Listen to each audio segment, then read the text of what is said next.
kasih untuk teman-teman yang telah mengklik cerita ini. Kami, channel Abdan Story, sangat menghargai kehadiran kamu. Dan jangan lupa memakai handset, siapkan kopi dan teh terbaik kamu. Selamat menikmati ceritanya.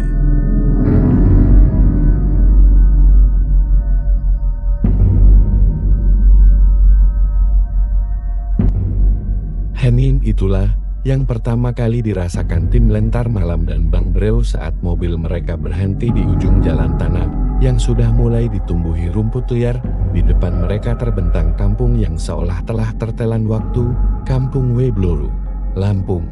Pohon-pohon besar menaungi jalan masuknya, dan hanya ada 1-2 rumah yang masih tampak berdiri dengan kondisi memprihatinkan. "Serius ini tempatnya?"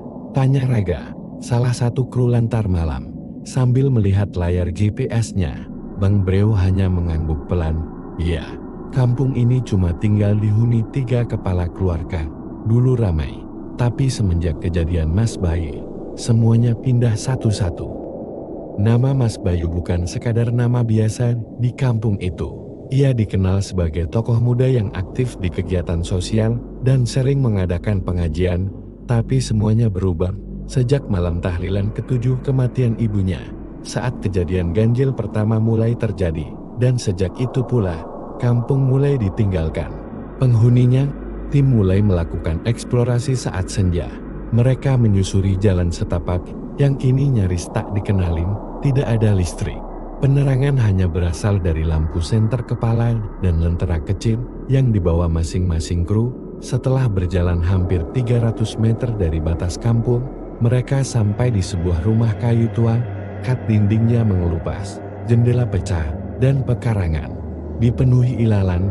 Inilah rumah almarhum Mas Bayu. Ada sumur di belakang. Katanya dulu sering keluar suara tangisan, ucap Bang Breo lirih. Dan kamar mandinya, tempat pertama kali pocong itu muncul, kata warga, timpal Dani, sambil mengarahkan kamera night vision-nya ke dalam rumah. Mereka disambut oleh Pade dan Budu, 2 warga sepur yang masih bertahan di kampung tersebut. Pasangan suami istri itu tinggal di rumah sederhana yang letaknya tak jauh dari rumah Bayu. Mereka terlihat ramah, tapi dari sorot mata dan bahasa tubuhnya, terlihat jelas bahwa mereka menyimpan rasa takut yang mendalam. "Masih mau beneran masuk ke rumah itu?" tanya Pad sambil menyerahkan sebuah lampu minyak kecil. "Dulu waktu saya ikut bersih-bersih rumah itu, ada sesuatu yang gak beres." Bang Breo hanya mengangguk. "Kami akan hati-hati, Pad." Sebelum mereka pamit, Budu bercerita singkat tentang malam paling mengerikan yang ia alami. "Waktu itu, habis isya, saya baru aja selesai mandi. Dari arah rumah Bayu, saya dengar suara keras, kayak benda jatuh. Saya kira maling. Tapi begitu saya lihat dari celah jendela, saya lihat ada pocong loncat-loncat di halaman rumahnya. Tangannya kaku, mukanya, astagfirullah, hitam legam dan matanya bolong." Malam semakin gelap. Sekitar pukul 22, tim memutuskan untuk mulai merekam di dalam rumah Bayu. Ruang tamu lembab dan berbau apek. Kamera night vision langsung menyorot balok kayu di atas plafon yang tampak lapuk. Saat Dani melangkah ke kamar mandi, lantai kayunya berderit keras. Suara desahan angin dari luar terdengar seperti bisikan yang tak jelas. "Bro, ini kamar mandi yang dimaksud warga ya?" bisik Dani. Bang Breo mengangguk, lalu membuka pintu pelan-pelan. Pintu berdecit panjang. Di dalamnya gelap gulita. Hanya ada cermin pecah dan sisa-sisa perabot mandi yang ditumbuhi lumut. Tiba-tiba, lampu senternya berkedip-kedip. "Woi, senterku ngakoni." Dani panik. Belum sempat diganti, terdengar suara duk-miduk keras dari arah plafon. Semua menoleh, balok kayu jatuh, hampir menimpa Raga yang sedang berdiri di ruang tengah. "Itu dari atas," teriaknya. Tak lama kemudian, terdengar suara gesekan, seperti kain diseret di lantai dari arah belakang rumah. Mereka langsung berlari keluar dan mengarahkan kamera ke halaman belakang. Di sana, tampak sumur tua dengan batu bata yang sudah rapuh. Suasananya dingin meski malam tidak berangin. Tiba-tiba, dari kejauhan, suara anjing menggonggong terdengar memecah keheningan, tapi Kampung ini seharusnya sudah tak ada anjing, bukan? Itu, apa di pinggir sumur? Bisik Dani. Tangan gemetar. Mereka memperbesar tangkapan kamera. Sosok putih berdiri diam, tinggi, diam, tapi kemudian bergerak pelan ke arah kamera. Malam semakin larut. Jarum jam menunjukkan pukul 23.40. Suara jangkrik bersahut-sahutan, tapi seolah tenggelam oleh detak jantung para anggota tim yang kini berdiri, mematung menatap ke arah sosok putih di pinggir sumur. Jangan ada yang gerak. Perintah Bang Breu setengah berbisik. Kamera night vision Dani terus merekam, dan layar monitornya menunjukkan jelas sesuatu yang menyerupai pocong berdiri menghadap sumur, punggungnya membungkuk sedikit, seolah tengah menunduk menatap ke dalam lubang gelap itu. Sumpah itu bukan bayangan. Bro, Dani berkata dengan suara tercekat. Rak, bisik Breu. Raga segera mengarahkan termometer digital ke sekitar sumur. Angka di layar menunjukkan 17 derajat Celcius.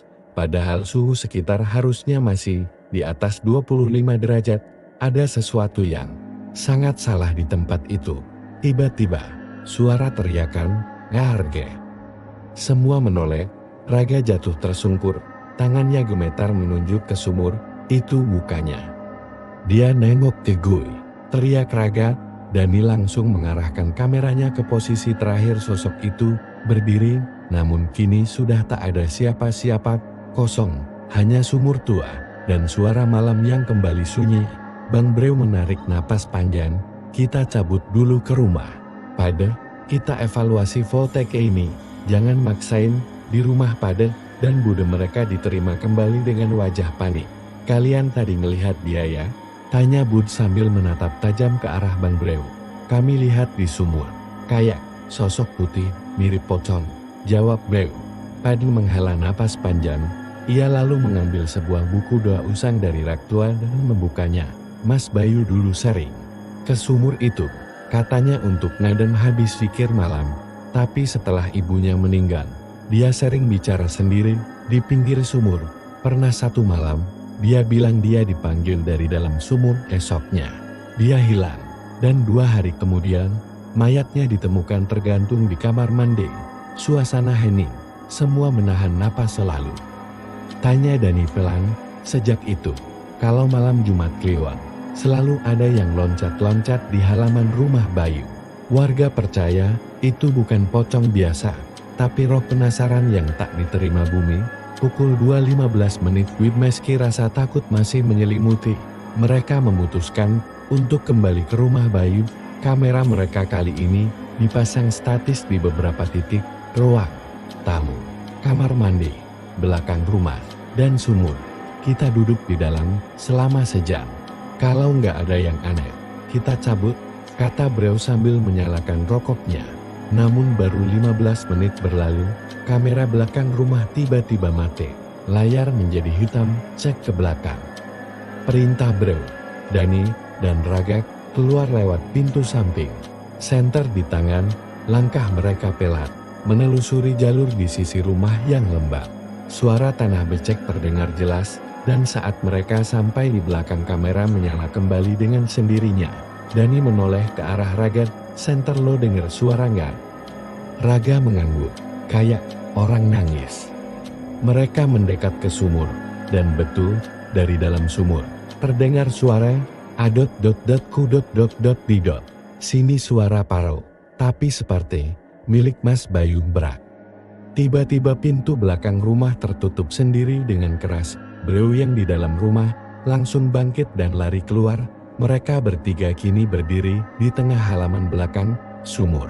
Suara tangis dan hawa dingin mengurung mereka saat Dani memutar kamera. Satu sosok putih terlihat berdiri di pojok rumah. Diam, tidak bergerak. Bang Breu maju satu langkah. Sapa lo, teriaknya. Tapi sosok itu tak menjawab. Senter mereka mulai berkedip. Angin tiba-tiba bertiup kencang dan terdengar suara ketukan dari dalam kamar mandi. Tok, tok, tok, tok, tok. Seolah ada yang ingin keluar. Raga melirik Dani. Apa? Kita buka pintunya. Dani menelan ludah. Sekalian, biar tuntas, mereka kembali ke dalam. Kamera terus menyala, dengan tangan gemetar. Raga menarik gagang pintu kamar mandi, tok tok tok. Suara itu kini lebih cepat, pintu perlahan dibuka, dan kamar mandi kosong, tapi di lantai ada jejak lumpur berbentuk bundar, mirip bekas kaki yang melompat. Jejak lumpur di lantai kamar mandi itu membuat suasana makin mencekam. Jejaknya tidak seperti telapak kaki biasa, tapi bundar, seperti bekas tali atau sesuatu yang melompat. Mereka diam, tak ada yang berani mengucap sepatah kata. Kayaknya kita dibuntuti, ucap Dani liris, matanya tak lepas dari lantai. Raga menunjuk ke cermin retak di dinding kamar mandi. Tadi waktu gue buka pintu, gue sempat lihat sesuatu, kayak bayangan berdiri di belakang gue. Tapi pas nengok, kosong bang. Breo diam, menatap lantai. Pocongnya bukan cuma gentayangan, bro. Tapi kayaknya dia tahu kita ada di sini, dan dia nunggu sesuatu. Mereka memutuskan kembali ke ruang tamu, dan memutar ulang rekaman kamera statis yang sudah dipasang. Lihat ini, Dani menunjuk layar laptop. Pada menit ke-17, di rekaman ruang belakang, terlihat bayangan pocong melintas cepat di depan kamera. Bukan siluet samar tapi jelas, putih, melompat dari kanan ke kiri, lalu menghilang di belakang lemari tua. Cek kamar belakang, sekarang, ujar Bang Breu. Dengan senter dan kamera, mereka masuk ke kamar Mas Bayu. Di sana, ada sebuah lemari kayu besar, tertutup rapat, tangannya gemetar saat Dani memegang gagang lemari. 1, 2, 3 prak. Pintu lemari dibuka serempak kosong. Hanya debu, pakaian lama, dan sebuah bingkai foto keluarga Bayu yang nyaris pudar. Tapi di sudut kanan bawah foto itu, lihat ini, ada sosok lain. Raga menunjuk, di belakang tubuh Bayu dalam foto itu, tampak bayangan hitam berdiri. Wajahnya tak tampak jelas, seolah bersembunyi di balik tubuh Bayu, seolah sudah lama menempel padanya. Pukul 3.18 menit mereka kembali duduk, mencoba menenangkan diri, tapi suasana rumah itu semakin lama semakin tak wajar. Lampu senter terus berkedip, angin berhembus dari arah dalam rumah, padahal semua jendela tertutup. Suara-suara samar mulai terdengar. Ada yang tertawa kecil, ada suara perempuan menangis, bahkan suara azan subuh yang sayup tapi melengking aneh, seperti diputar mundur. Ini udah di luar batas, ujar Dani. Kayaknya kita mesti berhenti bang. Breo terlihat ragu, tapi kemudian padatan, wajahnya serius. Kalian belum dengar kisah lengkapnya, ucapnya. Pada bercerita, setelah ibunya meninggal, Bayu sering mengurung diri. Ia bicara sendiri di kamar, kadang tertawa keras tengah malam. Tapi yang paling aneh, dia selalu berdiri di depan cermin kamar mandi berjam-jam. Ia pernah bilang ke Bud, saya bisa melihat mereka dari sini. Suatu malam, Bud sempat mengintip. Bayu berdiri membelakangi pintu, menatap ke cermin, tapi anehnya, pantulan di cermin tidak mengikuti gerakannya. Justru, bayangan di cermin tersenyum dan melambai ke arah Buti yang sedang mengintip. Esoknya, Bayu ditemukan tergantung dengan kepala terendam di ember air kamar mandi, dan sejak saat itu, setiap ada orang yang melihat ke cermin itu, akan diganggu oleh pocong. Bayu melunga tadi, tanya Raga ke Dani. Dani mengangguk pelan. Pas pertama masuk kamar mandi, gue sempet lihat muka gue, tapi cerminnya kayak retak. Waktu gue lihat, terus ada bayangan gelap di belakang gue. Mereka langsung memutuskan untuk menutup cermin itu dengan kain sarung yang ditemukan di lemari. Tapi saat kain akan dipasang, cermin tiba-tiba pecah sendiri. Brak! Semua terdiam. Dari cermin yang retak itu muncul asap putih tipis. Dani langsung menarik napas kaget. Ia jatuh tergudut. Gue lihat dia, mukanya hitam, matanya bolong. Dia ketawa ke arah gue. Bang Breu menariknya keluar. Di luar rumah, kamera mereka menangkap momen tak terduga saat Dani menoleh ke belakang. Kamera night visionnya merekam pocong sedang berdiri menghadap cermin yang pecah.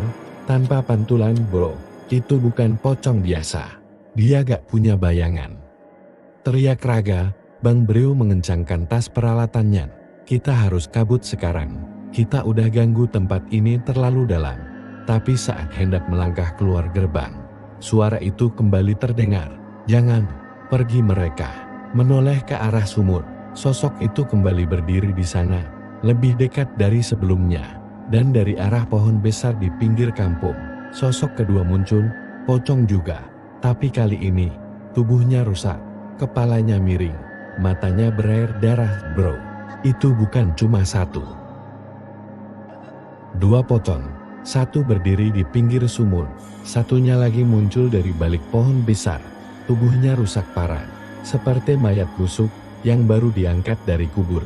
Matanya menatap kosong, mulutnya terbuka, mengeluarkan suara desahan berat. Dia bukan cuma satu, bisik Dani dengan suara putus asa. Bang Breo menarik semua orang masuk kembali ke rumah Bayu, mengunci pintu, dan menahan napas. Suara langkah meloncat-loncat di luar terdengar jelas. Duk, duk, duk, duk. Lompatannya berat, seperti tubuh tak bernyawa yang dipaksa bergerak. Tiba-tiba, dari langit-langit, tetesan air menetes ke lantai. Raga menoleh ke atas dan saat itulah, dia melihatnya, pocong menggantung terbalik di plafon, persis di atas mereka, mukanya menatap ke bawah. Wajahnya membusuk, lidah menjulur panjang ke arah Dani, yang berdiri tepat di bawahnya. Harga. Dani menjerit dan jatuh terduduk. Mereka panik. Bang Breo mengeluarkan tas kecilnya, di dalamnya ada botol air dan potongan ayat yang dilaminatin. Ia menempelkan satu di dinding kamar mandi, dan satu lagi ia serahkan ke Dani. Pegang ini, jangan lepas. Tapi belum sempat mereka bertindak lebih, cahaya dari lentera tiba-tiba padam. Semuanya gelap. Raga, nyalain senter. Gak bisa, Bang. Baterainya mati. Tiba-tiba, dalam gelap, terdengar suara tap, tap, tap, seperti sesuatu berjalan di atas gentan SSSTT. Dengerin ucap Breo pelan. Lalu suara itu berubah, darah di kamar mandi masih segar. Suara perempuan, tapi sumbang datar, seperti rekaman rusak. Tiba-tiba, cermin di kamar mandi meledak sendiri. Pecahannya melayang dan menyayat pipi Dani. Ia jatuh lagi, histeris. Dalam sorotan kilat dari kamera night vision yang sempat hidup kembali, mereka menangkap satu frame mengejutkan. Ada 3 pocong sekarang. Yang satu berdiri di pintu, satu di plafon, dan satu duduk di pojok ruangan. Seperti menatap langsung ke lensa kamera, badan Dani kejam. Ia mendadak diam, dan matanya mendelik putih. Dia kesurupan. Pegangin dia. Bang Breo dan Raga menahan. Tubuh Dani yang kini mengeluarkan suara berat dan tidak manusiawi. Kami belum dikubur dengan layak. Breo langsung membacakan ayat-ayat ruqyah sambil menyiramkan air doa ke wajah Dani. Tubuhnya bergetar keras, lalu seperti dilempar mundur. Jangan merekam. Hapus rekaman itu. Suara itu menggema dari segala arah. Dinding rumah bergetar, kayu-kayu, plafon jatuh satu persatu.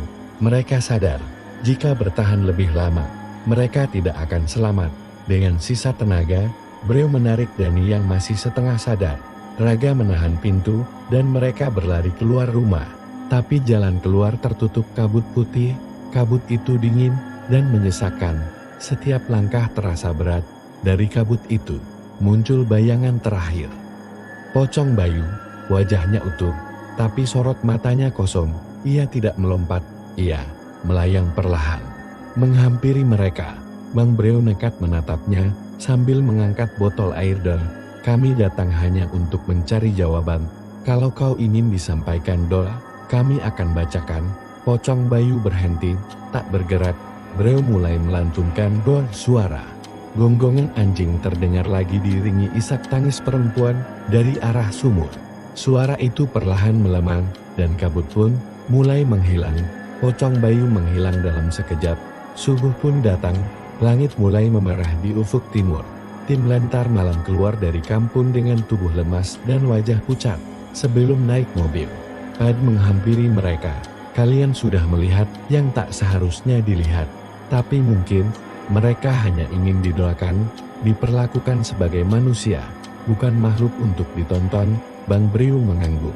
Ia berjanji akan mengadakan pengajian dan menyumbang untuk pemugaran makam Mas Bayu dan ibunya.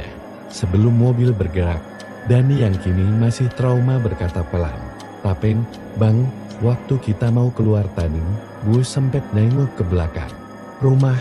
Di sumur itu, gue lihat satu tangan melambai ke gue." Tidak semua yang tertinggal harus dibangkitkan, tapi malam itu, kami menyadari beberapa roh tidak meminta diburu.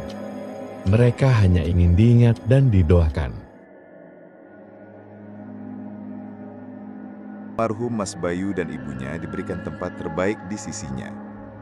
Kalau kamu suka penelusuran seperti ini, bantu kami dengan like, share, dan subscribe untuk kisah-kisah horor nyata lainnya di channel Abdan Story. Karena beberapa cerita sebaiknya tidak dibiarkan hilang begitu saja.